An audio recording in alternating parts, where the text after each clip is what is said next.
अस्सलाम वालेकुम।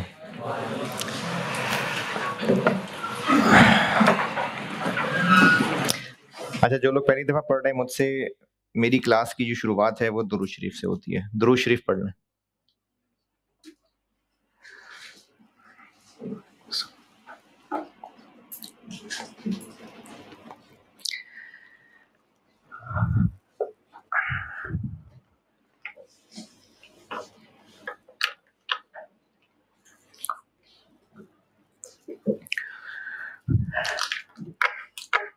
अच्छा, उस दिन ना वो ये कितने की किताब है? हैं? अच्छा, इसमें ना जो घर ऑर्डर करके मँगवाते हैं, उनको तो ज़्यादा की मिलेगी। बुक शॉप से लेंगे तो 1300 की है। अगर घर ऑर्डर करेंगे तो ज़ाहिर है मुफ्त में थोड़ी आके वो घर ऑर्डर देगा। तो वो मैंने आपको उस दिन 1300 कहा था, तो वो बाद में तो बच्चे लड़ने पहुँच गए, ये फ्रॉड होगा हमारे साथ, 1600 रुपए की किताब है। जो यहाँ से ले रहे हैं उनको 1300 की मिल रही है। जो कोरियर करवा रहे हैं उनको 1600 की मिल रही है। हैं तो लड़ने पहुँच रहे हैं फ्रॉड की वजह से, तो जो यहाँ से खरीदेंगे तो 1300 की है। तो मैंने यही 1300 की कहा था, वो यहाँ से खरीदेंगे तो फिर है, वरना डिलीवर कराएँगे तो ज़्यादा ही है। अच्छा, इस किताब के फ़ज़ाइल मैंने आपको पहली क्लास में सुना दिए थे, लेकिन कुछ बच्चे जो हैं वो पहली क्लास में सोए भी होते हैं और कुछ बच्चे आज भी आए हैं, तो दोबारा बता देता हूँ। क्योंकि आप में से कुछ शक्लें पुरानी हैं, वो लास्ट टाइम कॉस्ट में थे, फिर किसी वजह से ड्रॉप करना पड़ गया था। तो आज से पहले तक मैं ये कहा करता था कि बुक लेनी है ले लें, नहीं लेनी ना लें, मैं पास्ट पेपर से प्रैक्टिस कराता हूँ। लेकिन अब इस दफ़ा, चूँकि पहले भी बुक मेरे नाम पे ही बिकती थी, जब मैं राइज़ में था तब भी वो लोग मेरा नाम लेके किताब बेचते थे कि सर नासिर की बुक है, हालाँकि मेरी नहीं थी। और लास्ट टाइम यहाँ भी जब बिकी थी तो बच्चों में यही मशहूर था कि मेरी बुक है, मेरी नहीं थी। पहली दफ़ा मैंने कॉस्ट की बुक बनाई है। तो अब मैंने ये किया है कि जितने नोट्स वगैरह अलग से देने थे वो भी मैंने डाल दिए, जो पास्ट पेपर के सॉल्यूशन अकॉर्डिंगली अपने फॉर्मेट के वो डाल दिए। तो अब मैं कह रहा हूँ कि हाँ, ये बुक लेनी है। क्योंकि मैंने अब इसमें से ही चीज़ें पढ़ा रहा हूँगा, प्रैक्टिस करा रहा हूँगा, उसके अलावा जो नोट्स कुछ हैं जो बोर्ड पे नहीं लिखवाऊँगा, अलग से नोट्स होते थे, वो अब इस बुक के अंदर डाले मैं। और एक बात और की थी, ये भी अगेन जो खास तौर पे ऑनलाइन में जो रिपीटर बच्चे होते हैं, कि मैं आई कैप की बुक से ना कुछ चीज़ें मार्क करवा दिया करता हूँ जो थ्योरेटिकली इम्पोर्टेंट हो सकती हैं। तो मैंने वो भी चुन-चुन के इसमें डाल दी। तो इसलिए अब मैं कह रहा हूँ कि हाँ, अब बुक लेनी है। अब मैं पास्ट पेपर्स पे नहीं डाल रहा। फिर भी अगर कोई ज़िद्दी इंसान कहे जी हमने पास्ट पेपर पे रहना है, ठीक है, कोई बात नहीं, मैं अटेम्प्ट बताया ही करूँगा जब भी प्रैक्टिस कराया करूँगा। तो फिर भी अगर कोई रहना चाहे तो उसकी मर्ज़ी है। लेकिन अब मैं आपसे कह रहा हूँ इस दफ़ा, इस सेशन में पहली दफ़ा, कि ये बुक पे आइएगा। और इस स्टडी मटीरियल से रिलेटेड किसी ने कुछ सवाल पूछना हो तो पूछें, फिर हम शुरू करते हैं, बिस्मिल्लाह पढ़ के। चलें, किसी ने कुछ नहीं पूछना। हाय! अच्छा, अभी जो बात चलने लगी है ना, ये अभी 2-3 दिन चलाऊँगा मैं। ये आप लोगों ने आई एम श्योर कि पीआरसी में पढ़ी हुई हैं। लेकिन चूँकि कॉस्ट में इन चीज़ों को मैंने इस्तेमाल करना है, इसलिए मैं दोबारा बता रहा हूँ। तो इनको, ये कोई चैप्टर नहीं है, इसको आप ये कह दें कि कुछ बेसिक कॉन्सेप्ट्स हैं, जो कॉस्ट अकाउंटिंग के लिए इस्तेमाल होने हैं। चैप्टर नहीं है ये कोई, बस मैं बेसिक कॉन्सेप्ट्स कुछ परसेंटेज की कैलकुलेशन सिखाऊँगा, कोई इंक्रीज़, डिक्रीज़ वगैरह। तो ये कैलकुलेशंस हैं जो सारी कॉस्ट में चलती रहेंगी, ताकि जब भी आप आगे जाके कोई इस तरह की मोंगी मारा करते हो, मैं कहूँगा ये बात मैंने पहले बताई हुई है। वो पहला लेक्चर देखो जाके नोट्स। तो इसलिए शुरू में मैं इस तरह की कैलकुलेशंस बता रहा हूँ आपको। तो ये ऑफिशियली अभी कॉस्ट के किसी चैप्टर से शुरू नहीं किया मैंने। अभी मैं बुक पे नहीं आया। जिन्होंने पीआरसी का रिजल्ट वेट करना है वो कर लें बेशक, उसके बाद बुक ले लीजिएगा। अभी मैं सिर्फ आपको खुद से ही चीजें बता रहा हूँ और खुद ही से कुछ सवाल प्रैक्टिस कराऊंगा तो कराऊंगा। अभी बुक पे नहीं आया, अभी 2-3 दिन ऐसे ही चलेगा।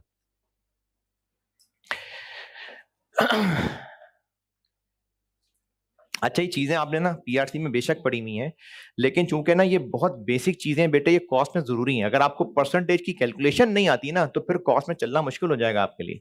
अगर आप मल्टीप्लाई, डिवाइड, इन चीजों में बहुत उलझते हैं, परसेंटेज कैलकुलेट नहीं कर सकते, परसेंटेज अप्लाई नहीं कर सकते, फिर बहुत मुश्किल होगी। इसलिए बिल्कुल बच्चों की तरह बता रहा हूं कि अभी जो मैं 3-4 दिन के अंदर ये बेसिक कैलकुलेशंस बताऊंगा, इसमें किसी ने कुछ पूछना हो तो साथ साथ पूछते रहना, कोई चीज समझ ना आए तो पूछना, शर्माते ना रह जाना। ठीक है? सबसे बात कर रहा हूँ, सारे दाढ़ी वाले भी, बगैर दाढ़ी वाले भी, सब।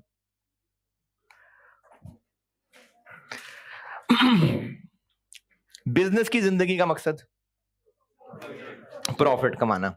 अच्छा, बिजनेस जब प्रॉफिट कमाएगा तो उसके लिए अगर कोई छोटा सा बिजनेस है, जैसे अगर कोई छोटी सी दुकान है, तो वही दुकानदार जो दुकान का मालिक है वही बेच भी रहा है, वही कैश भी कलेक्ट कर रहा है, और वही जो है वो हिसाब किताब भी लिख रहा है, बल्कि उसको भी क्या जरूरत है, जबानी रख रहा है याद। लेकिन जितनी बड़ी ऑर्गेनाइजेशन होती जाएगी उतने ज्यादा लोग शामिल हो जाएंगे। जैसे अगर आपने किसी स्कूल लाइफ में किसी टीचर से उनके घर ट्यूशन पढ़ी हो जाके, तो दरवाजा खोलने वाले भी टीचर ही थे, कमरे में बैठाने वाले भी टीचर, पैसे भी वही लेके जेब में डालते थे, दरवाजा बंद करने कुंडी भी वही लगाते थे आके। लेकिन अब जब बड़े ऑर्गेनाइजेशन में आ जाएंगे तो गार्ड और हैं, सिक्योरिटी के लोग और हैं, सफाई के लोग और हैं, मार्केटिंग के लोग और हैं, एडमिशन के लोग और हैं, टीचर स्टाफ और है। तो जितनी बड़ी ऑर्गेनाइजेशन होती जाती है उतना फिर उनका काम फैलता जाता है, तो उनको ऑर्गेनाइज करने के लिए मुख्तलिफ डिपार्टमेंट्स बनाने पड़ते हैं। जैसे एचआर डिपार्टमेंट होगा, कोई इंट्रोडक्शन टू बिजनेस है ना पीआरसी में, इस तरह की चीजें पढ़ी हैं उसमें। एचआर डिपार्टमेंट है, इसका काम क्या होता होगा? ह्यूमन रिसोर्स, एम्प्लॉयज को डील करना। अच्छा, इसी तरह से कोई अकाउंट्स डिपार्टमेंट होगा, ये हमारी रोजी रोटी वाला, इसका क्या काम होगा? ये अकाउंटिंग देखते होंगे। फिर इसी तरह से हो सकता है कि एक आईटी डिपार्टमेंट होगा, ये तो चलो नाम से ही आइडिया हो रहा है क्या करते होंगे। फिर हो सकता है कोई सेल्स डिपार्टमेंट या मार्केटिंग डिपार्टमेंट हो। अब ये इस तरह के ना बहुत सारे डिपार्टमेंट्स होते हैं। मकसद क्या है कि ऑर्गेनाइजेशन जो बिजनेस कर रही है, हर फील्ड के एक्सपर्ट्स वो काम संभाल रहे हो। हमारी discussion cost and management accounting में मेनली इन एरियाज में नहीं है। हमारी जो डिस्कशन है ना कॉस्ट में, ज्यादातर वो फैक्ट्री से रिलेटेड हुआ करेगी। हम लोग मेनली फैक्ट्री की बात करेंगे। फैक्ट्री में क्या होता होगा? प्रोडक्शन होती होगी, गुड्स की, प्रोडक्ट बनता होगा। तो कॉस्ट एंड मैनेजमेंट अकाउंटिंग जो सब्जेक्ट है, इसमें ज्यादातर डिस्कशन हमारी फैक्ट्री से रिलेटेड है। बिजनेस बिजनेस की जिंदगी का मकसद है प्रॉफिट कमाना। और बिजनेस क्या करके प्रॉफिट कमा रहा होगा? ज्यादातर बिजनेसेस गुड सेल किया करते हैं, या फिर हैं सर्विसेज देते हैं। इसको अगर मैं और तोड़ लूं तो जो गुड्स बेचते हैं, या तो वो गुड्स खरीद के बेचते हैं, या फिर वो गुड्स बना के बेचते हैं।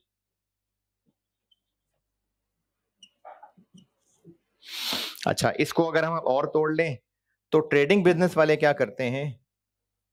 गुड्स खरीदते हैं और सेल करते हैं, और इसी में इनका प्रॉफिट है।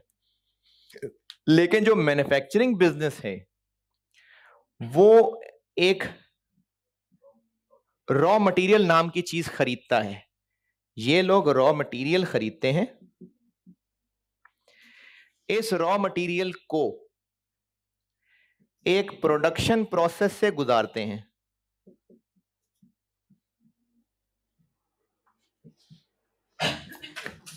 फिर इससे गुजर के जो चीज बनती है वो फाइनल प्रोडक्ट होता है। इसको फिनिश गुड्स भी कहते हैं। ये बेचते हैं। तो ट्रेडिंग बिजनेस क्या कर रहा है? गुड्स बना के बेच रहा है। मैन्युफैक्चरिंग बिजनेस गुड्स बेच रहा है, लेकिन वो गुड्स उसके पास आ कहां से रही हैं? मटेरियल खरीद रहा है, उस मटेरियल से प्रोडक्शन प्रोसेस से गुजार के प्रोडक्ट बनाता है। प्रोडक्ट जो फाइनल प्रोडक्ट है उसको बेचता है। और ये जो प्रोडक्शन प्रोसेस है वो ये है, ठीक है। ये वाला काम फैक्ट्री में हो रहा है। तो हमने कॉस्ट मैनेजमेंट अकाउंटिंग का जो पेपर है उसमें हमारी ज्यादा डिस्कशन इस एरिया में है। ये हरा हरा नीला नीला। सर्विसेज, शायद कोई सवाल सर्विसेज से रिलेटेड मिल जाए। ट्रेडिंग बिजनेस, हाँ, इन्वेंट्री वैल्यूएशन हमने एक चैप्टर पढ़ना है, उसमें थोड़ा बहुत ट्रेडिंग है। उसके अलावा ज्यादातर हमारी सारी डिस्कशन इसके ऊपर है। तो बिजनेसेस का मकसद है प्रॉफिट कमाना। प्रॉफिट कमाने के लिए वो जो भी एक्टिविटीज कर रहे होते हैं बिजनेस की ऑर्गेनाइजेशन, उसके बहुत सारे डिपार्टमेंट्स होते हैं। फैक्ट्री वो डिपार्टमेंट, फैक्ट्री वो फंक्शन होता है जिसका काम होता है गुड्स बनाना। यही चीज मैंने थोड़े डिफरेंट तरीके से यहां एक्सप्लेन की है। तो हम लोग सीएमए के अंदर ज्यादातर डिस्कशन इस एरिया में कर रहे होंगे। अगर इसको नोट करना है कर लें, नहीं करना कोई बात नहीं। यहां तक कोई परेशानी, सवाल, कोई तकलीफ?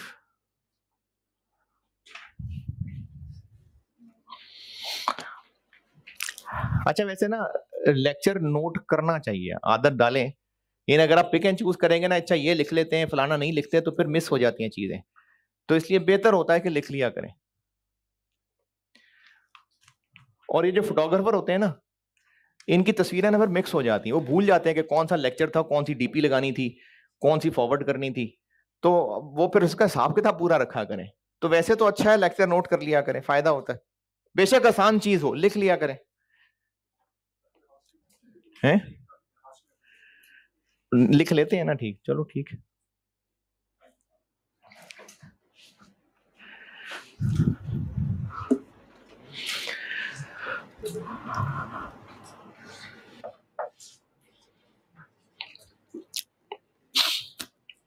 अच्छा, ये जो बेसिक कॉन्सेप्ट्स है ना, इसमें मैंने आपसे जो दो तीन चीजें डिस्कस करनी है, हेडिंग्स दे दूंगा। एक मैं चीज अभी डिस्कस करने लगा हूं कि फैक्ट्री में जो खर्चे हो रहे होते हैं उनकी टाइप्स क्या क्या हैं। एक ये चीज डिस्कस करूंगा, फिर उसके अलावा ये डिस्कशन मंडे तक भी चलेगी। फिर मैं आपसे ना कुछ कैलकुलेशंस डिस्कस करूंगा, कोई परसेंटेजेस की स्पेशली। ये दो काम मेनली मैंने ये बेसिक कॉन्सेप्ट्स के नाम से आपको कराने हैं। उसके बाद फिर हम लोग ऑफिशियली कॉस्ट शुरू करेंगे। तो अब मैं आपको फैक्ट्री में होने वाले जितने भी खर्चे हैं उनकी टाइप्स बताने लगा हूं। ये बता दूं,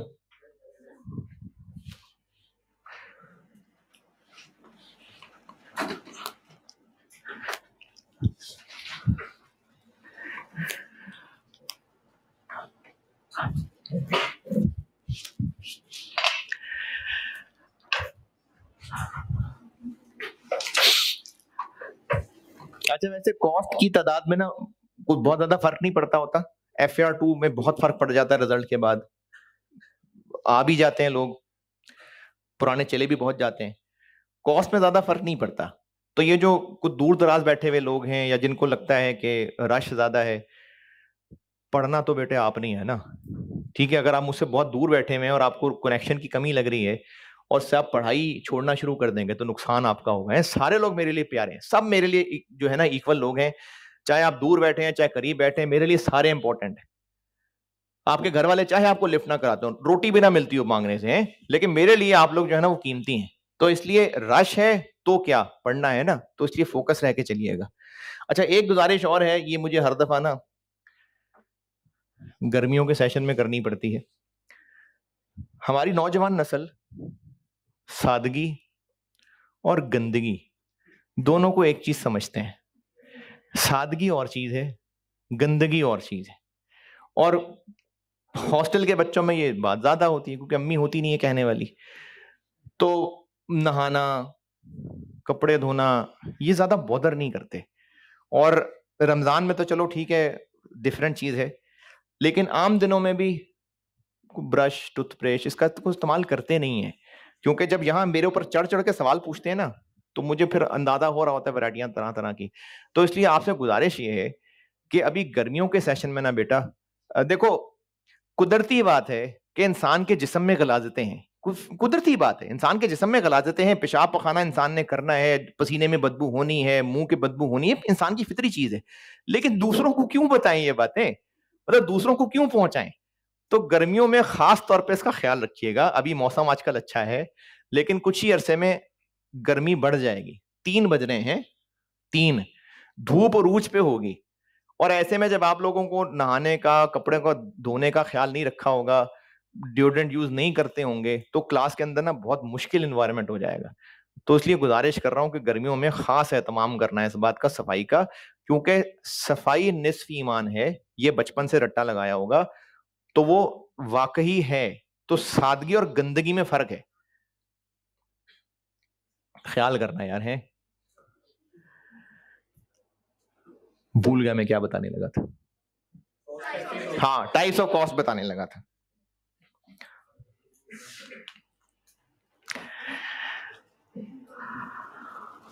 इसको टाइप्स कह लें, इसको क्लासिफिकेशन कह लें ऑफ कॉस्ट्स। पहले मैं करने लगा हूं ये चीज डिस्कस। ये जो मैंने बेसिक कॉन्सेप्ट्स नाम दिया ना, हेडिंग ये कोई चैप्टर नहीं है, मैं आपको कॉस्ट से पहले कुछ छोटी मोटी चीजें करवा रहा हूं जो आपने उम्मीद है कि पीआरसी में सब सीखी हुई हैं, लेकिन मैं इंश्योर कर रहा हूं कि नहीं आपको ये आती हैं, इसलिए मैं दोबारा बता रहा हूं। तो कॉस्ट की कुछ क्लासिफिकेशन बता रहा हूं। ये कॉस्ट में अब जितना भी रहता है सिलेबस, उसमें ये ऑन एंड ऑफ होंगे इस्तेमाल। कॉस्ट क्या होती है? कॉस्ट, कॉस्ट इंग्लिश का वर्ड है, कॉस्ट है, लागत है, खर्चा है। तो गाड़ी खरीदना भी कॉस्ट है, गाड़ी की भी कॉस्ट है, और पेट्रोल डलवाना भी कॉस्ट है। तो यहां पर हम कौन सी बात कर रहे हैं, गाड़ी खरीदने वाली कॉस्ट की कि पेट्रोल डलवाने वाली कॉस्ट की? हम यहां पर एक्सपेंसेस वाली कॉस्ट की बात कर रहे हैं। चूंकि सब्जेक्ट है ना कॉस्ट एंड मैनेजमेंट अकाउंटिंग, इसलिए नाम कॉस्ट ज्यादातर आया करेगा। अदरवाइज ये जो अभी फिलहाल मैं आपको चीज पढ़ाने लगा हूं, यहां हम एक्सपेंसेस डिस्कस करने लगे। मैं लिख भी देता हूं ये बात। मैं यहां पर कॉस्ट का जो वर्ड लिखा है, इससे मुराद है एक्सपेंसेस। वरना बिल्डिंग की भी कॉस्ट होती है, प्लांट एंड मशीनरी की भी कॉस्ट होती है, वो नहीं पढ़ा रहा यहां पर। हम कॉस्ट कह रहे हैं एक्सपेंसेस को, मटेरियल की कॉस्ट, लेबर की कॉस्ट, यूटिलिटी की कॉस्ट, डेप्रिसिएशन की कॉस्ट, रिपेयर की कॉस्ट। तो यहां पर हम लोग क्लासिफिकेशन पढ़ने लगे हैं कॉस्ट की। किन की कॉस्ट? क्या बात हो रही है? एक्सपेंसेस। तो हम एक्सपेंसेस की टाइप्स पढ़ने लगे हैं। और ये जो मैं यहां से डिस्कशन करूंगा ना, इसका मेन मकसद, जो सारा एरिया ऑफ डिस्कशन है, वो मेनली बात हो रही है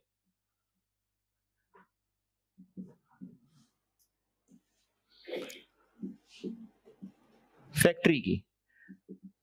ये मैंने अभी भी बताया था कि हम लोग ना अब इस पेपर के अंदर ज्यादा डिस्कशन ये फैक्ट्री रिलेटेड चीजों की कर रहे हुआ करेंगे। तो कॉस्ट्स की, या इन अदर वर्ड्स एक्सपेंसेस की, आपको मैं कुछ टाइप्स बताने लगा।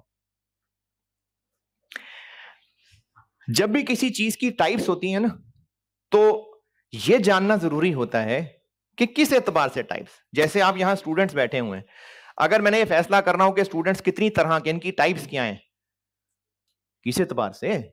जेंडर के एतबार से, लाइक ना लाइक होने के एतबार से, जो है वो सेहत के एतबार से, एज के एतबार से, लाहौर आउट ऑफ लाहौर के एतबार से, फर्स्ट अटेम्प्टर के एतबार से।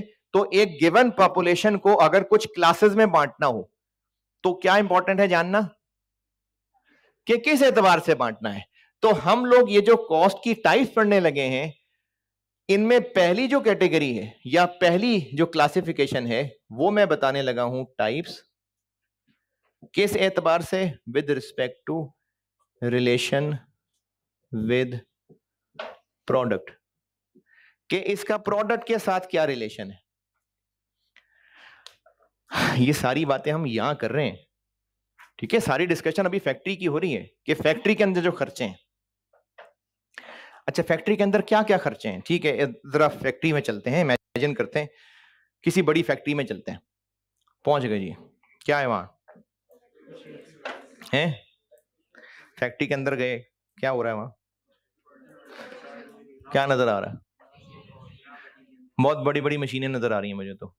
अच्छा, उसमें बहुत सारे लोग काम भी कर रहे हैं, बहुत बड़े बड़े जो हैं वो हॉल्स हैं, और वो जो लोग काम कर रहे हैं, वो मशीनें ऑपरेट करने वाले भी हैं, उनके हेल्पर्स भी हैं, और चल फिर बहुत सारे वो लोग सिगरेट भी पी रहे हैं उधर, और वो चाय भी पी रहे हैं, और एक ऑफिस में जो है सुपरवाइजर बैठे हुए हैं, वो उधर।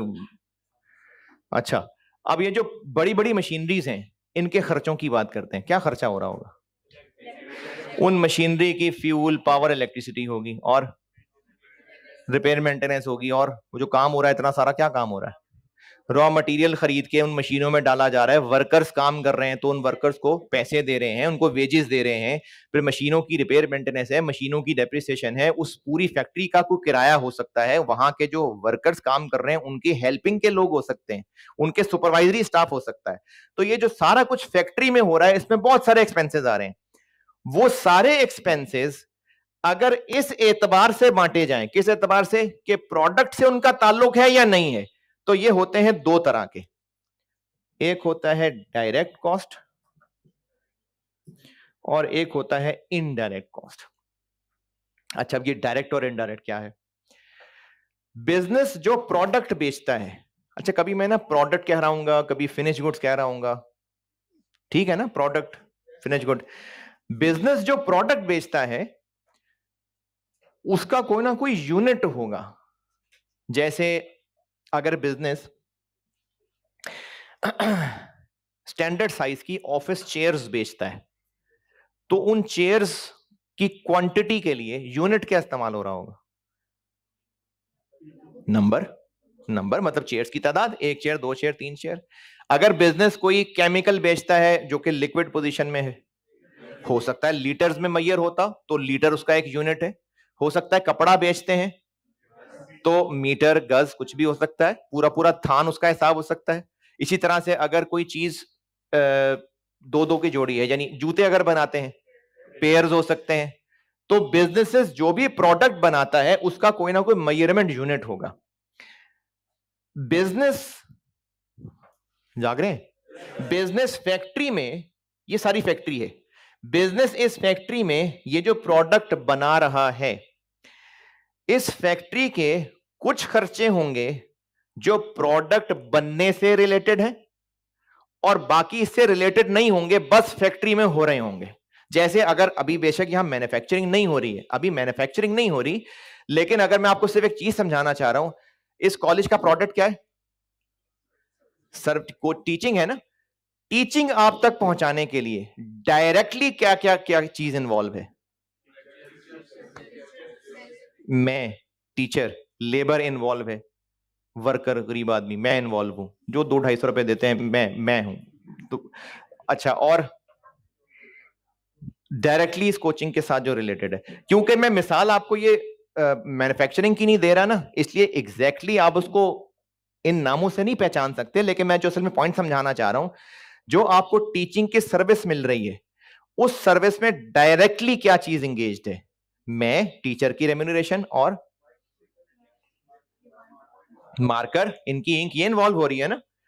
हां, इसकी सपोर्ट के लिए बाहर गार्ड भी है, फिर ये रिपेयर मेंटेनेंस वाला स्टाफ भी है, ये भी सब इस पूरे कॉलेज से रिलेटेड है। लेकिन जो सर्विस आप तक पहुंच रही है उसमें डायरेक्टली ये माइक इन्वॉल्व है, ये जो ऑनलाइन मुझे देख रहे हैं ये कैमरा रिकॉर्डिंग इन्वॉल्व है, मेरी आवाज, मेरे पैसे हैं, ये मार्कर की कॉस्ट है, इसकी रिपेयर मेंटेनेंस है।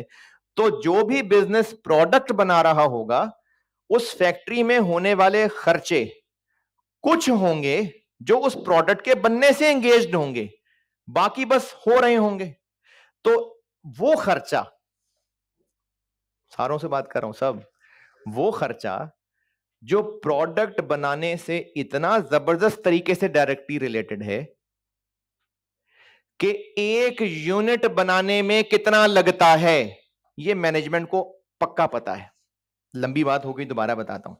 अगर एक बिजनेस है जो स्टैंडर्ड साइज की लेदर जैकेट्स बनाता है, तो लेदर जैकेट बनाने के लिए स्टैंडर्ड साइज है, कितना लेदर लगता होगा ये नहीं पता होगा, तो कैसे बना देते होंगे? पता होगा। एक जैकेट के लिए लेट से 2 गज लेदर लगता है, तो पता है कि कितना लेदर लगता है। एक जिप लगती है, पता है कितने रुपए की जिप है। जैकेट जिस वर्कर से सिलवाते हैं उसको एक जैकेट सीने का 2,000 रुपए देते हैं, पता है एक जैकेट सिलने का कितना खर्चा आ रहा है।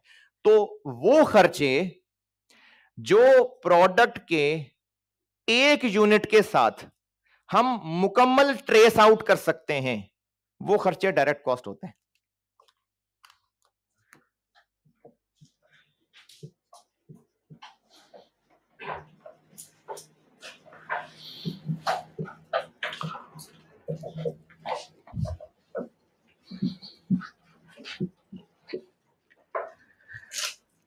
डायरेक्ट कॉस्ट वो खर्चे हैं जो प्रोडक्ट के एक यूनिट के साथ इतने डायरेक्टली इंगेज्ड हैं, तभी तो पता चल पा रहा है कि एक यूनिट बनाने के लिए कितना। जैसे मैंने लेदर जैकेट की मिसाल दी, तो क्या मैनेजमेंट को यह नहीं पता होगा कि एक जैकेट के लिए कितने का चमड़ा लगता है? पता होगा ना। क्यों पता होगा? क्यों पता होगा कि कितने का चमड़ा लगता है? ये क्यों एक्यूरेटली जान पाएंगे कि कितने रुपए का चमड़ा? नहीं नहीं, फिक्स्ड कॉस्ट कहां से आ गई? नहीं, मैं जो सुनना चाह रहा हूं वो नहीं मुझे मिला, दोबारा पूछता हूं। एक लेदर जैकेट है, मैनेजमेंट ये क्यों एक्यूरेटली जान पा रही है कि एक जैकेट के लिए कितने रुपए का लेदर लग रहा है? क्योंकि उसका साइज स्पेसिफिक है कि इसमें 2.5 गज लगना है लेदर, पता है एक लेदर का 1 गज कितने का होता है, डायरेक्टली रिलेटेड है 2.5 गज का लेदर लग रहा है या स्क्वायर फुट इतना लेदर लग रहा है। तो इसके लिए ये आसानी से कैलकुलेशन हो सकती है, और बात आसानी की कैलकुलेशन की नहीं है, वो तो कैलकुलेटर ने बताना है। एग्जैक्ट कैलकुलेशन हो सकती है कि एक जैकेट के लिए कितने का लेदर, तो ये डायरेक्ट कॉस्ट है। इसी तरह अगर हर जैकेट में एक जिप लगती है 400 रुपए वाली, तो ये 400 रुपए डायरेक्ट कॉस्ट है। क्यों? क्योंकि एक्यूरेटली पता है कि एक जैकेट में 400 रुपए की जिप लग रही है, पता है, ये डायरेक्ट कॉस्ट है। अगर जैकेट्स हमारे वर्कर्स सीते हैं और हर वर्कर को पर जैकेट 500 रुपए सिलाई देते हैं, तो उस वर्कर की वेज डायरेक्ट कॉस्ट है। क्यों? क्योंकि एक्यूरेटली पता है कि एक यूनिट के लिए कितना, तो वो खर्चे जो हमें एक्यूरेटली पता है, हम पूरा ट्रेस आउट कर सकते हैं कि एक यूनिट के लिए कितना, उसको डायरेक्ट कॉस्ट कहते हैं।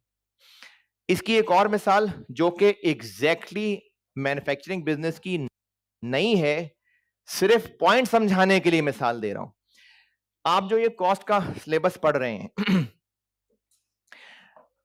क्या कौन कौन से खर्चे हो रहे हैं?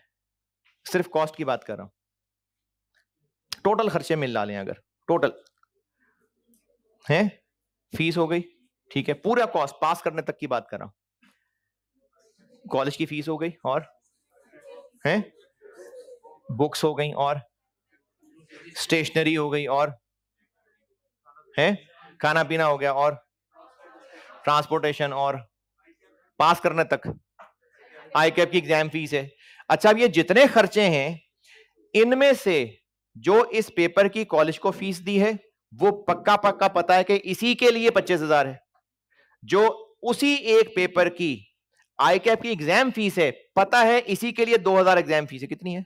चलें जितनी भी है, लेकिन ट्रांसपोर्टेशन एग्जैक्टली कॉस्ट से आप रिलेट इसलिए नहीं कर सकते क्योंकि आप तो लॉ भी पढ़ने आ रहे हैं।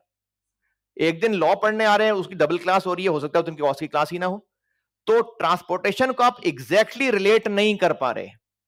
इसी तरह से जो स्टेशनरी का खर्चा है, रजिस्टर है, पेन है, वो एग्जैक्टली रिलेट कर पा रहे हैं कि कॉस्ट के लिए कितना, अनलेस के सिर्फ पढ़ी कॉस्ट रहे हो, नहीं कर पा रहे ना, क्योंकि यही स्टेशनरी, यही पेन लॉ के लिए भी इस्तेमाल होना है, यही पेन FR2 के लिए भी इस्तेमाल होना है, कैलकुलेटर वो भी दोनों के लिए इस्तेमाल होना है, खाना पीना, ये जो आज 2 रोटियां खाई, इनमें से पौनी रोटी जो है वो आज नहीं, आज तो रोजा है, ये FR2 वाली जो एनर्जी इस्तेमाल हुई थी उसके लिए है, और जो सवा रोटी है वो इसके लिए इस्तेमाल हुई थी, नहीं रिलेट कर सकते। तो जितने भी खर्चे हो रहे हैं, सिर्फ वो खर्चे जो एक्यूरेटली ट्रेस कर सकते हैं कि एक यूनिट के लिए कितना, उनको डायरेक्ट कहते हैं। और आपने PRC में ये 3 मिसालें पढ़ी होंगी, पढ़ा कि नहीं पढ़ा PRC? क्या क्या? पुरानी बात है, शायद याद हो किसी, चलो कोई बात नहीं। डायरेक्ट मटेरियल,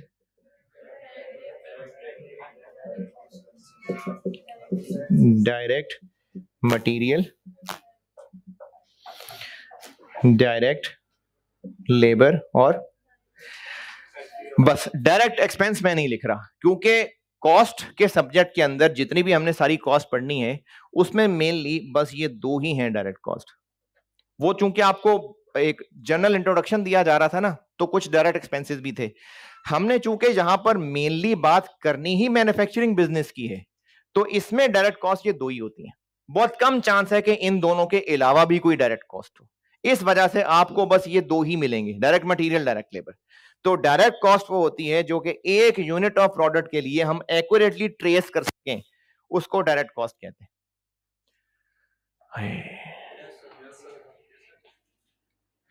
अच्छा, एक फैक्ट्री है, उसका महीने का रेंट है 15 लाख रुपए, और उस महीने में 1 लाख यूनिट्स बनाए, तो पर यूनिट रेंट 15 रुपए आ तो गया, तो ये डायरेक्ट कॉस्ट।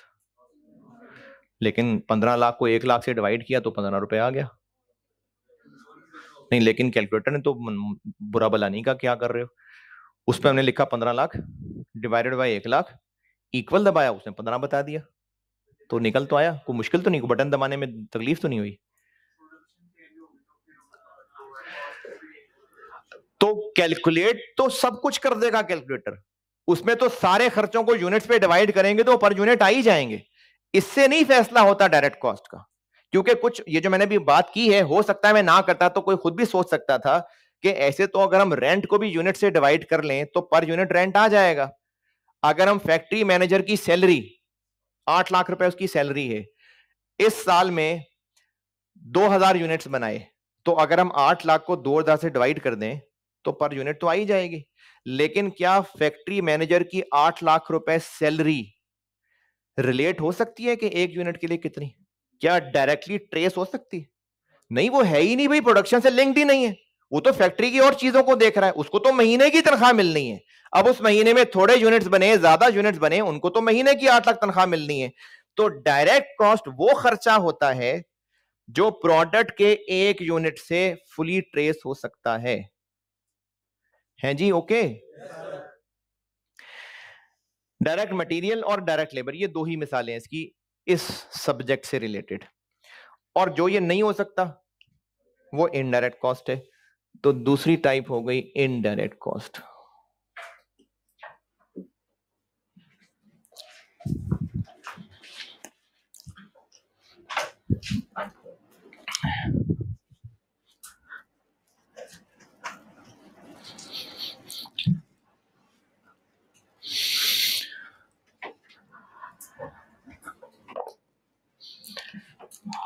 तो इनडायरेक्ट कॉस्ट वो खर्चे होंगे जो कैन नॉट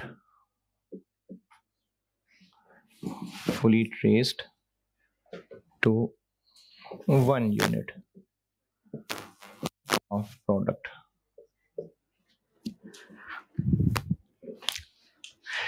मेनली चूंकि हम फैक्ट्री के खर्चों की बात कर रहे हैं ना, तो इसलिए मिसालों में भी मैं फैक्ट्री ही रखूंगा। कपड़ा बनना है, उस कपड़े के लिए बिजनेस रॉ मटेरियल धागा खरीदेगा और उस धागे को मुख्तलिफ मशीनों से गुजार के कपड़ा बना लेंगे। तो वो जो धागा होगा कपड़ा बनाने के लिए वो ये है। और जो मशीनों पे लोग काम कर रहे होंगे या जो कपड़े की बुनाई के अंदर डायरेक्टली इन्वॉल्व होंगे, उनकी वेजेस ये हो गई। वेजेस समझते ना, वर्कर्स की तनख्वाह कह लें। लेकिन ज्यादातर जो सैलरी का वर्ड यूज होता है वो नॉन प्रोडक्शन लोगों के लिए होता है ज्यादातर, क्योंकि उनको महीने के हिसाब से सैलरी मिल रही होती है। जो प्रोडक्शन के लोग होते हैं ना, आगे हमने एक चैप्टर लेबर का भी पढ़ना है, या तो उनको आवर्स के हिसाब से पैसे मिलते हैं या यूनिट्स के हिसाब से मिलते हैं, ज्यादातर ऐसा ही होता है, इसलिए उनके पैसों को वेजेस कह रहे होते हैं। सैलरी मोस्टली महीने वाले लोगों को कहते हैं। तो प्रोडक्शन के जो लोग होते हैं ना, उनकी वेजेस होती हैं, वेजेस। और इन दोनों के अलावा फैक्ट्री में जो भी खर्चे हो रहे हैं वो सब इनडायरेक्ट कॉस्ट है। कुछ 6-7 मिसालें लिख देता हूं, लेकिन वो ऐसे ही बस 6-7 हैं, असल में बहुत सारी हैं। Indirect material, indirect labour, factory के एसेट्स की depreciation, fuel and power, electricity utilities हो गई, रेंट हो गया। अच्छा, बहुत है, बस इतना कह देता हूं कि all other factory related expenses. अब ये जो इतने सारी मिसालें हैं ना, मैंने तो बस लिखी 5-6 हैं, इन सब को मिला के, in other words, indirect cost को कहते हैं फैक्ट्री ओवर हेड्स, और मजीद प्यार से अगर उनको बोलें तो FOH कहते हैं, FOH। अच्छा, अब इस डिस्कशन से 3 नाम याद करा रहा हूं आपको। अब से ऑनवर्ड कॉस्ट के अंदर ना ये 3 नाम बहुत ज्यादा यूज होने वाले हैं, डायरेक्ट मटेरियल, डायरेक्ट लेबर और FOH। यानी फैक्ट्री के सारे खर्चे अगर इस एतबार से बांटे हों तो फैक्ट्री के सारे खर्चे 3 हैं, डायरेक्ट मटेरियल, डायरेक्ट लेबर और FOH। यहां तक बताएं जो मैंने समझाने की कोशिश की है। कोई मसला परेशानी, कोई सवाल है तो पूछें। फैक्ट्री ओवरहेड्स लिखा हुआ है, फैक्ट्री ओवरहेड्स। क्या जी? अच्छा जी, बताता हूं।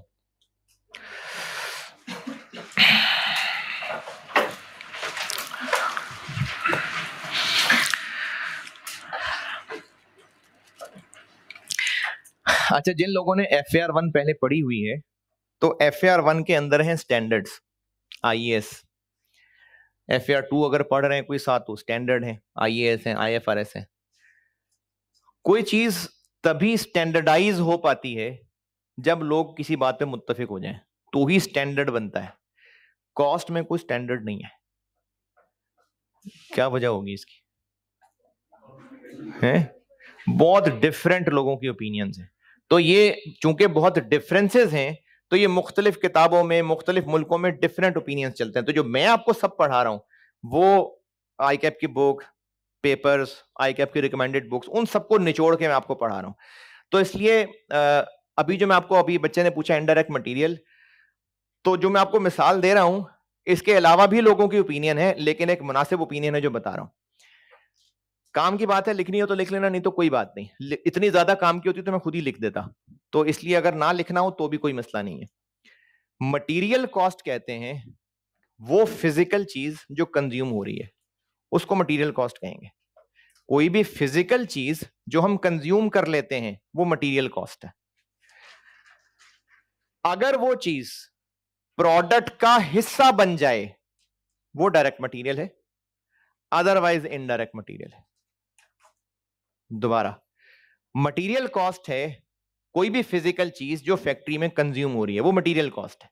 इवन के स्टेशनरी इस्तेमाल हो रही है, ये भी मटेरियल कॉस्ट है। अब वो मटेरियल जो प्रोडक्ट का हिस्सा बन रहा है, जैसे मैंने जैकेट की मिसाल दी थी, तो जो उस जैकेट में लेदर लग रहा है, जो उसके नीचे फैब्रिक लग रहा है, जो उसके अंदर जिप लग रही है, जो उसमें बटन लग रहे हैं, ये सब डायरेक्ट मटेरियल है। और जैकेट्स बनने के बाद एक खास किस्म के स्प्रे से उन सब जैकेट्स को गुजारा जाता है, उनमें शाइन लाने के लिए। अब वो स्प्रे भी है तो एक फिजिकल चीज, लेकिन वो प्रोडक्ट का हिस्सा बन रहा है, वो जो स्प्रे हो रहा है और जैकेट्स गुजार रहे हैं उनके अंदर से, हैं? नहीं। तो वो जो स्प्रे है वो इनडायरेक्ट मटेरियल है।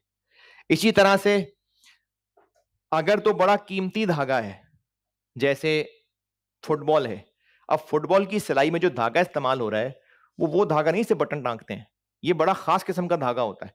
अब ये महंगा धागा है, तो ये उस प्रोडक्ट, उस फुटबॉल का हिस्सा है, डायरेक्ट मटेरियल है। लेकिन जो आम शर्ट्स होती हैं, इनमें कितना धागा लग रहा है, किसी में मशीन स्लो चल रही होती, ज्यादा धागा लग जाता है, किसी में कम धागा लग रहा होता है, इमटेरियल सा होता है, तो इसको फिर इनडायरेक्ट मटेरियल कहते हैं।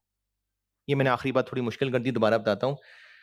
प्रोडक्ट का जो हिस्सा बन जाए वो डायरेक्ट मटेरियल है, उसके अलावा इनडायरेक्ट मटेरियल है। जैसे मैंने स्प्रे की, जागे जागे जागे, जैसे मैंने स्प्रे की मिसाल दी है कि प्रोडक्ट बनने के बाद कुछ खास केमिकल्स में उनको भिगो के निकाला जाता हो, तो वो जो केमिकल्स हैं वो उस प्रोडक्ट का हिस्सा थोड़ी बन रहे हैं, वो इनडायरेक्ट मटेरियल है। इसी तरह से मशीनरी के अंदर जो फ्यूल इस्तेमाल हो रहा है, अब ये भी तो मटेरियल चीज ही है, लेकिन ये प्रोडक्ट का तो हिस्सा नहीं बन रहा, ये इनडायरेक्ट मटेरियल है।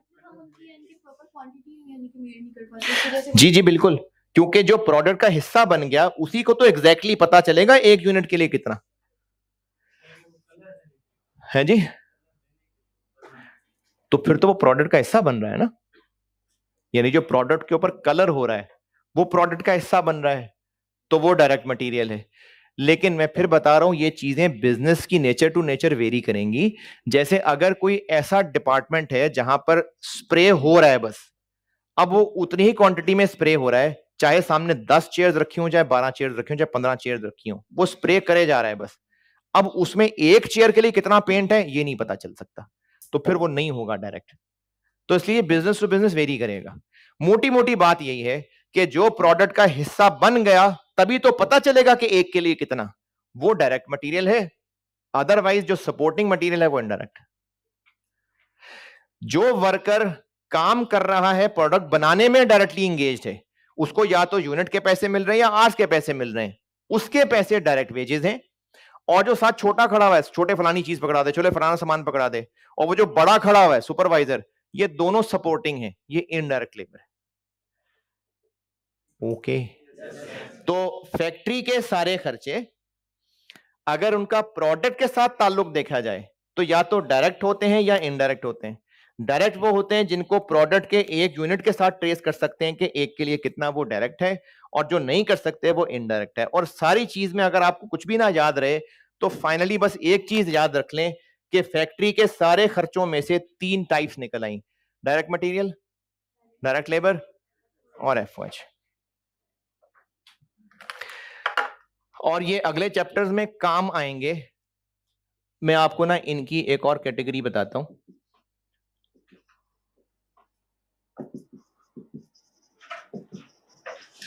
ये आगे चैप्टर्स में होगी दोबारा डिस्कस, अभी मैंने चूंकि 3 नाम लिखे ही हैं इसलिए मैं अभी बता देता हूं। इन दोनों को मिला के प्राइम कॉस्ट भी कहते हैं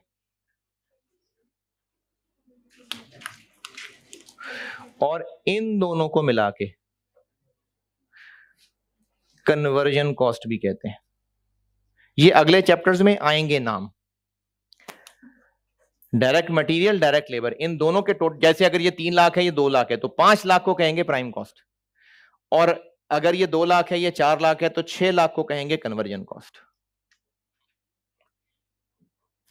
नजर आ रहा? ये भी वैसी बीच में बात आ गई तो कर दी, वरना अगले चैप्टर में ये नाम आएंगे दोबारा, कन्वर्जन कॉस्ट और प्राइम कॉस्ट। कन्वर्जन कॉस्ट ज्यादातर आएगा, प्राइम कॉस्ट इक्का दुक्का दफा आएगा। सुपरवाइजर जो है उसे पर यूनिट के हिसाब से उसकी वेजेस और सैलरी मिल रही है। हाँ, यानी कि 1 यूनिट पर। अच्छा, वैसे ना ऐसा होता नहीं है, मतलब प्रैक्टिकली ऐसा हो नहीं सकता, क्योंकि सुपरवाइजर ने वर्कर्स को सुपरवाइज करना है, तो उसके साथ ये मामला होता नहीं है कि कितने यूनिट्स, क्योंकि वो तो यूनिट्स बना ही नहीं रहा ना, उस बेचारे को यूनिट्स के साथ क्यों जोड़े, वो तो यूनिट्स ही नहीं बना रहा, वो तो लोगों को देख रहा है, सुपरवाइज कर रहा है कौन काम सही कर रहा है, कौन काम सही नहीं कर रहा। तो इसलिए प्रैक्टिकली नहीं पॉसिबल कि सुपरवाइजर को यूनिट्स के हिसाब से पैसे दे रहे हो। लेकिन चलो फिर भी अगर वैसी for the sake of discussion दे रहे हैं भी इसको यूनिट्स के हिसाब से, तो ठीक है, फिर वो डायरेक्ट लेबर हो गया। लेकिन होता नहीं है ऐसा। डायरेक्ट लेबर में वही लोग होते हैं जो डायरेक्टली प्रोडक्ट बनाने में इन्वॉल्व है। इससे रिलेटेड कोई सवाल? जाग नहीं रहे यार आप लोग, हैं कुछ सवाल ही नहीं कर रहा कोई, किसी का कोई सवाल नहीं? चलो ठीक है। ये अगर नोटेड तो नोटेड। एक टाइप्स बना लेते हैं, ये थोड़ी सी ज्यादा टेक्निकल है, और ये आगे जब जब कॉस्ट चलती रहेगी ना, ये हल्की आंच पे पकती रहेंगी। मैं बेशक आज ये डिस्कशन कर रहा हूं, लेकिन इसने हल्की आंच पे पूरी कॉस्ट में पकते रहना आस्ता आस्ता। रिलेशन नहीं, sorry, with respect to behaviour.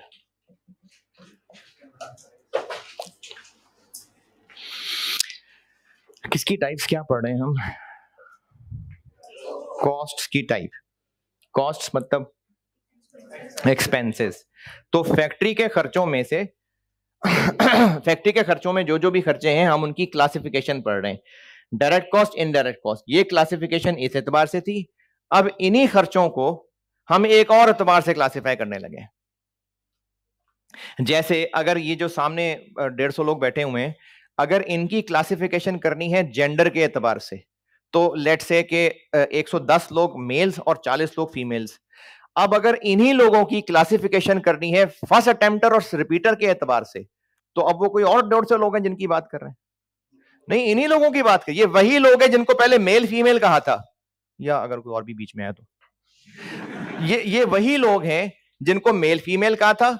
अब अगर इन्हीं लोगों की फर्स्ट अटेम्प्टर और रिपीटर के एतबार से क्लासिफिकेशन करनी होगी तो मेल फीमेल वाली बात खत्म हो गई। अब एक और नजरिया आ गया कि फर्स्ट अटेम्प्टर या रिपीटर। तो फैक्ट्री के सारे खर्चे, वही मटेरियल, लेबर वगैरह सब, जब हम उनको इस एतबार से देख रहे थे तो वो डायरेक्ट मटेरियल थे, डायरेक्ट लेबर थे और एफओएच थे। अब इन्हीं खर्चों को हम एक और एतबार से देखने लगे। ये भी आपने पढ़ा हुआ है पीआरसी के अंदर, वेरिएबल और फिक्स कॉस्ट। लेकिन ये थोड़ा सा ज्यादा टेक्निकल है, थोड़ा सा। लेकिन मैं आपको पहले बता दूं कि ये जो अभी हम वेरिएबल और फिक्स की बात करेंगे ना, इसको आपने ज्यादा दिल पे नहीं लेना, इसकी ज्यादा टेंशन नहीं लेनी।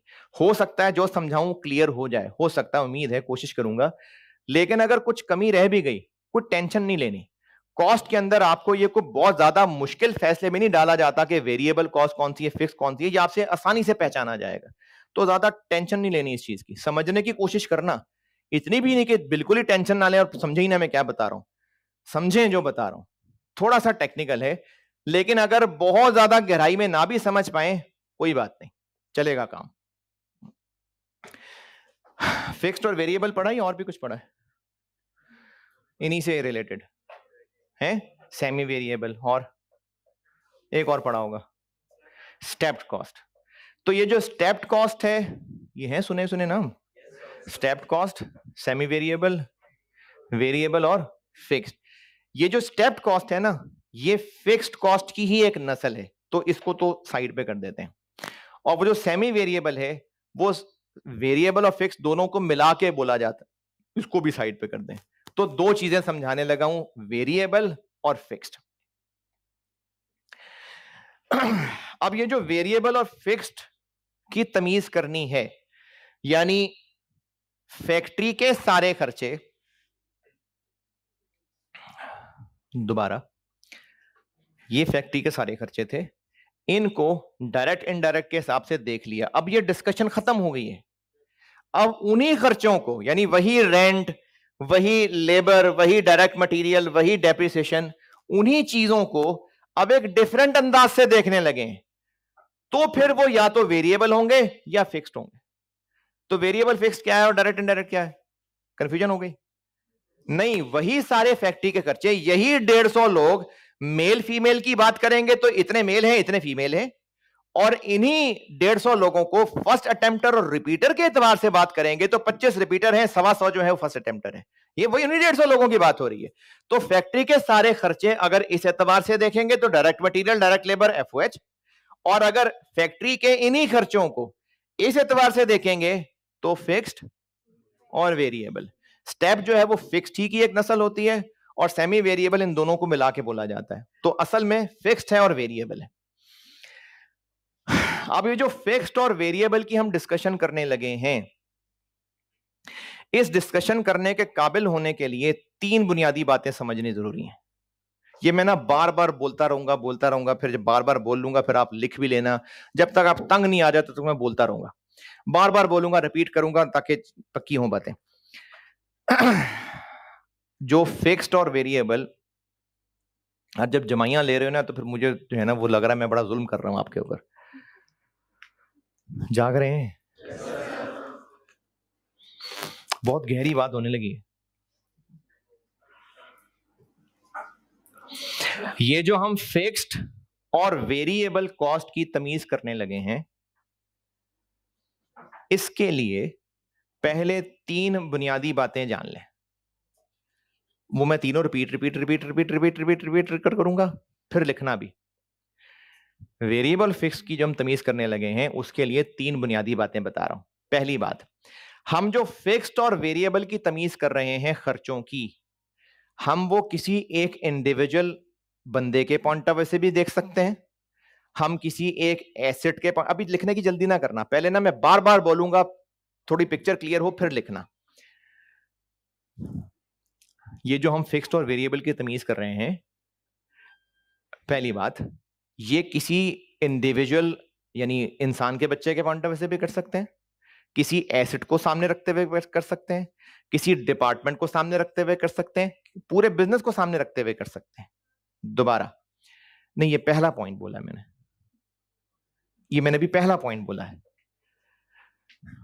दोबारा, फिक्स्ड और वेरिएबल की तमीज करने के लिए 3 बुनियादी बातें बता रहा हूं।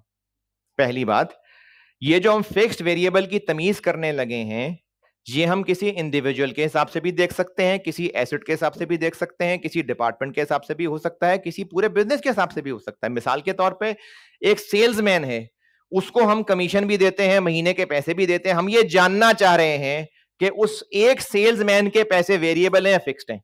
बिल्कुल जान सकते हैं। हम ये डिस्कशन किसी एक एसेट के पॉइंट ऑफ व्यू से भी कर सकते हैं। एक डिलीवरी वैन है, गाड़ी, उसके खर्चे फिक्स्ड है या वेरिएबल है, हम ये जानना चाह रहे हैं, बिल्कुल जान सकते हैं। एक पूरा आईटी डिपार्टमेंट है, हम उस डिपार्टमेंट के खर्चों को जानना चाह रहे हैं कि फिक्स्ड है कि वेरिएबल है, जान सकते हैं। हम पूरे बिजनेस को सामने रख के कहते हैं हम बिजनेस के खर्चों को वेरिएबल फिक्स कहना चाह रहे हैं, कह सकते हैं। तो ये जो वेरिएबल और फिक्स्ड खर्चों की डिस्कशन है, पहली बात, ये किसी इंडिविजुअल या किसी एसेट या किसी डिपार्टमेंट या पूरे बिजनेस, किसी भी पॉइंट ऑफ व्यू से की जा सकती है जी। फिक्स्ड और वेरिएबल की तमीज करने के लिए तीन बेसिक बातें बता रहा हूं। पहली बात मैंने कही है कि ये फिक्स्ड और वेरिएबल की डिस्कशन किसी इंडिविजुअल के लिहाज से भी हो सकती है, किसी एसेट के लिहाज से भी हो सकती है, किसी डिपार्टमेंट के लिहाज से भी हो सकती है और पूरे बिजनेस के लिहाज से भी हो सकती है। दोबारा, फिक्स्ड और वेरिएबल की डिस्कशन किसी इंडिविजुअल, किसी एसेट, किसी डिपार्टमेंट या पूरे बिजनेस के पॉइंट ऑफ व्यू से भी हो सकती है। अगर इतना लिखना चाहें तो लिख लें। अच्छा, क्या लिखेंगे?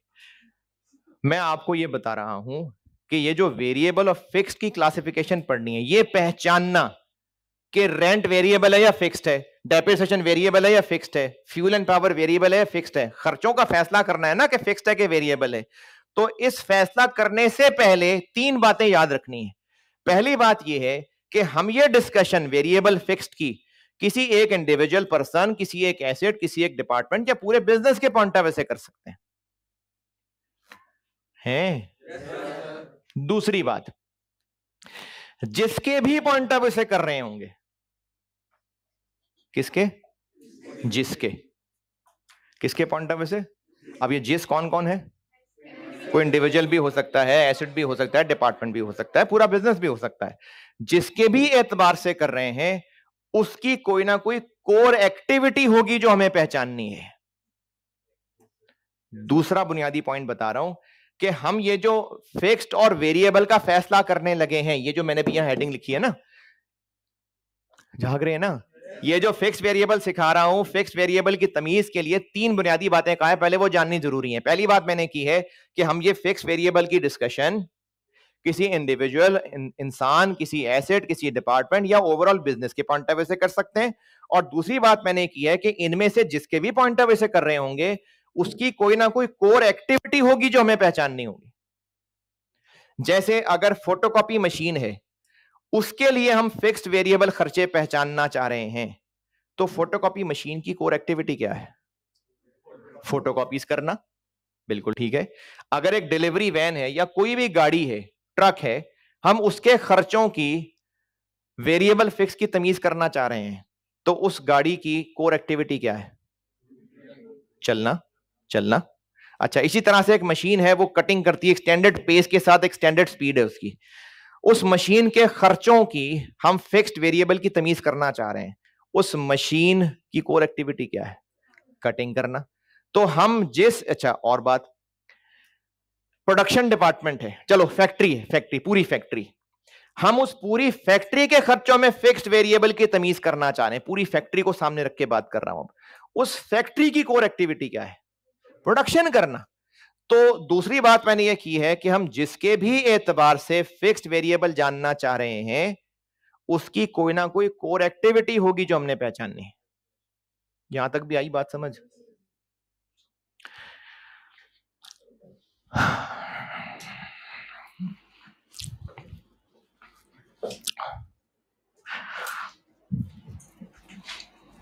यहां तक लिखा कुछ?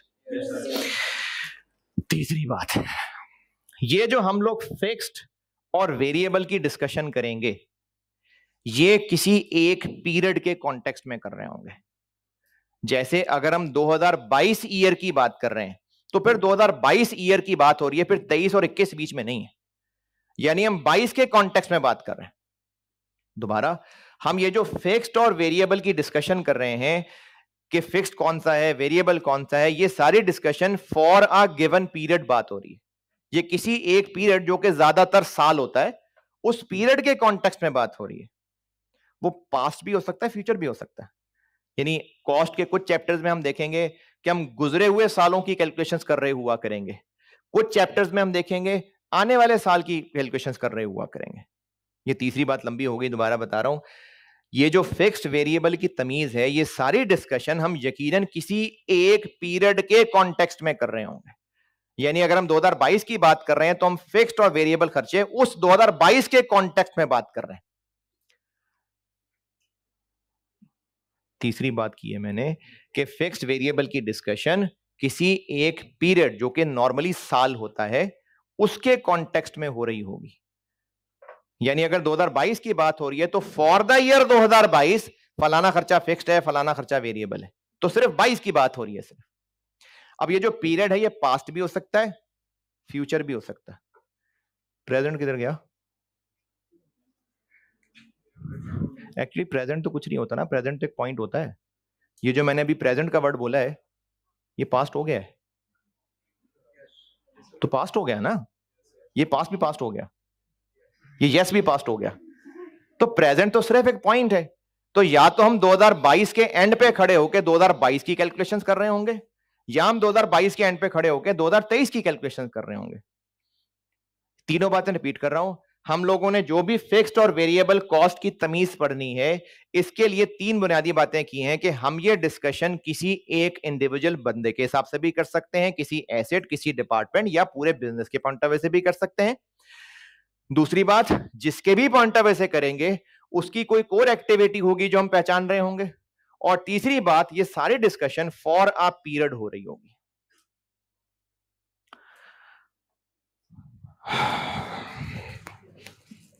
चलिए, मेरा गला हो गया बिल्कुल खुश्क, इसको मंडे को बढ़ाते हैं आगे।